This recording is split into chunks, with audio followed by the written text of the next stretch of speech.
Mga S-Friend, ito ang Gala Rodriguez Heritage House sa Sariaya, Quezon Province.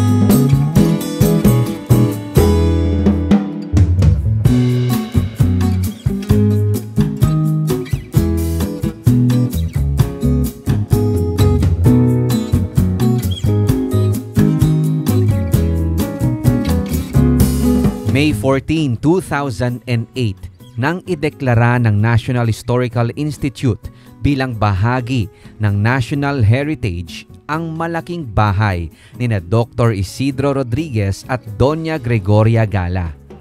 Sa tala na nakalap ng Team Urbex PH, 1930s nang simula ng pagtatayo sa ikangay dream house ni Doña Gregoria sa kabila ng kinahaharap na depression times ng mga panahong iyon. Ayon sa kasaysayan, kasabay ng salot na idinulot ng mga peste sa mga coconut plantation, nagsisimula na rin umanong gapiin ang Donya ng kanyang karamdaman. Subalit determinado umano silang mag-asawa na ituloy ang pagtatayo sa kanilang dream house alang-alang sa kanilang 7 anak.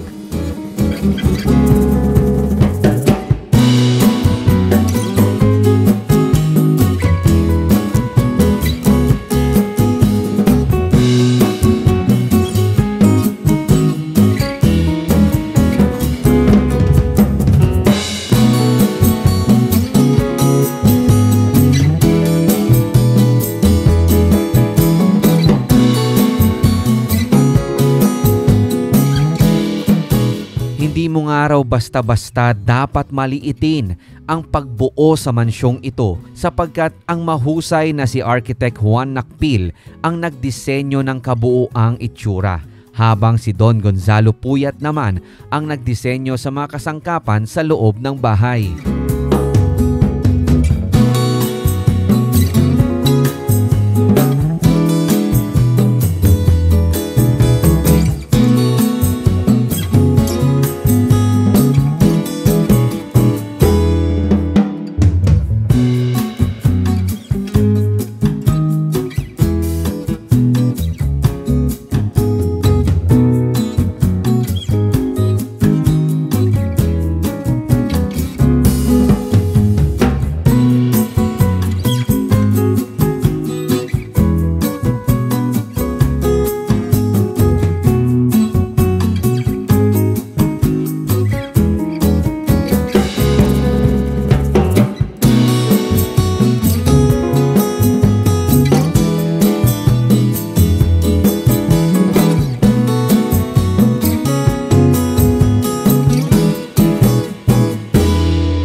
Makaraan ang halos 5 taon. Natapos rin sa wakas ang mansyon at nakatakda pa sanang dito gaganapin ang kaarawan ng Donya kasabay ng paglipat ng buong pamilya.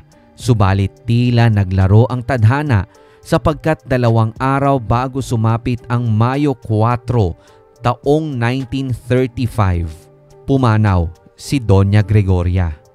Sa panahon ng ikalawang digmaang pandaigdig, hindi nakatakas sa mata ng malulupit na puwersa ng mga Hapon ang malaking bahay na ito.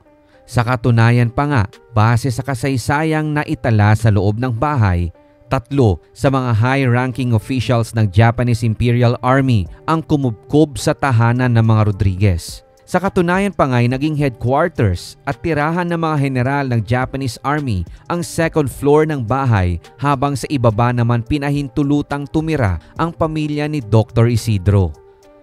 Katulad ng ilang senaryo sa historical drama series na Pulang Araw, totoo na naging saksi sa madilim na bahagi ng kasaysayan ng bansa ang malaking bahay na ito. Sinasabi ring isa sa mga Hapon na general na tumira sa malaking bahay ay naghayag ng kanyang panliligaw at pag-ibig sa panganay na anak ni Dr. Isidro na si Carmen, subalit gawa ng takot sa kung ano ang tunay na pakay ni General Ashima, palagian nilang itinatago sa cellar si Carmen. Ayon sa kasaysayan, binomba ng mga puwersang Amerikano ang bahay ng 3 beses. Ito ay nagsimula nang makarating sa mga US Air Force ang balitang ginawang kuta ng mga Hapones ang bahay dahil sa tip na rin ng mga gerilya. Bago pa maganap ang planong pagpapasabog sa buong bahay, nakatakas na umano ang buong pamilya kung kaya't naging ligtas na rin ang mga ito. Ayon sa aming tour guide, tila isang himala ang naganap sa kabila ng 3 beses na hinulugan ng bomba ang bahay, subalit hindi ito labis na nawasak. Sa aming napag-alaman, bumagsak at sumabog ang unang bomba sa harapan ng gate ng mansyon. Ang ikalawa naman ay nagdulot ng malalim na hukay, makaraang bumagsak at sumabog ito sa gawing likuran ng bahay na umuka pa nga ng halos 20 talampakang lalim. Sa kasalukuyan, ito na umano ang lokasyon kung saan inilagay ang swimming pool. At ang ikatlo't panghuli ay direktang nahulog mismo sa loob ng bahay, partikular sa bahagi ng bubong sa kalumusot pababa hanggang sa may hagdanan. Ngunit sa kabutihang palad mga S-friend, hindi daw ito sumabog. 1 linggo makaraang ilagak sa garahe ng pamilya Rodriguez ang hindi sumabog na bomba ay sa mansyon ginanap ang welcome party para sa US Air Force men. Sa kalagitnaan ng kasiyahan, ipinagbigay alam ng nakababatang kapatid ni Doña Carmen na si Exal ang patungkol sa bombang hindi sumabog. Dahil dito, naalarma at ipinahinto ng mga sundalong Amerikano ang nagaganap na kasiyahan at agaran umano nilang sinecure ang lugar. Maingat ding idinispose ng bomb squad ng American Air Force ang naturang bomba hanggang sa tuluyang naging safe ang buong lugar.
Sa kabila ng mapapait na kasaysayang nasaksihan ng malaking tahanan, nananatiling matatag na nakatayo ang Gala Rodriguez Heritage House sa number 44 Rizal Street sa Sariaya, Quezon Province.